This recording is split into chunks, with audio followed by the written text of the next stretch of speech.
అనుమతి లేకుండా సీతమ్మధార వద్ద గల ఎస్ఎఫ్ఎస్ స్కూల్ వెనుక రియల్టర్ నిర్మించుకున్న భవనం ఇప్పుడు అద్దాలతో కళకళలాడుతోంది. జూన్ 3 అధికారుల అవినీతి కారణంగా అనుమతులు తీసుకోకుండా అదనంగా అంతస్తులు నిర్మించినా దాని జోలికి వెళ్లలేని పరిస్థితి ఉంది.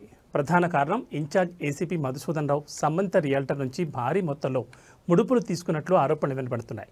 అందువల్ల మేం చేసేది ఏమీ లేదని టౌన్ ప్లానింగ్ సిబ్బంది చెప్తున్నారు. దీనికి సంబంధించిన వివరాలు ఇలా ఉన్నాయి.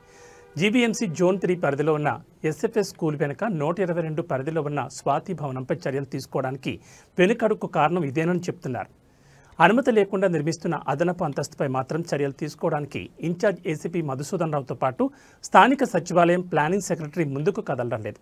అనుమతి లేకుండా నిర్మిస్తున్న విషయం వీరికి తెలిసిందే, కానీ అందుకు తగ్గ మొత్తాన్ని రియల్టర్ ఇవ్వడంతో వీరు స్పందించడం లేదని తెలుస్తోంది. జోన్లోని సచివాలయం 122 పరిధిలో ఉన్న నిర్మిస్తున్న ఈ భవనంపై ఎన్ని ఫిర్యాదులు వచ్చినా అధికారులు స్పందించకపోవడానికి ఇదే కారణమని తెలుస్తోంది. జోన్ 3 టౌన్ ప్లానింగ్ స్థానిక సచివాలయం అధికారులకు ఇవ్వాల్సింది ఇచ్చేశామని స్వాతి భవనం యజమానులు పేర్కొంటున్నట్లు తెలుస్తోంది. తమ బిల్డింగ్ జోలికి వచ్చే ధైర్యం వారికి లేదని కూడా బాహాటంగానే చెప్తున్నారు. ఇప్పటికే తనకి అనకాపల్లి మున్సిపాలిటీకి డీసీపీగా పదోన్నతి కల్పిస్తూ బదిలీ చేశారు. తాను ఏసీసీని కాను, డీసీపీని మాత్రమే అంటూ తన విధుల నుంచి తప్పించుకోవడానికి ప్రయత్నిస్తున్నారు. Zone 3 town planning in charge Madhusudan Rao మిగిలిన అక్రమ నిర్మాణాల మీద చూపించే విధి నిర్వహణ ఇక్కడ మాత్రం కానరావడం లేదు. దీనికి కారణం జోన్ 3 ఇన్ఛార్జ్ ఏసీపీ మధుసూదన్ రావే అని ప్రత్యేకంగా చెప్పనక్కర్లేదు.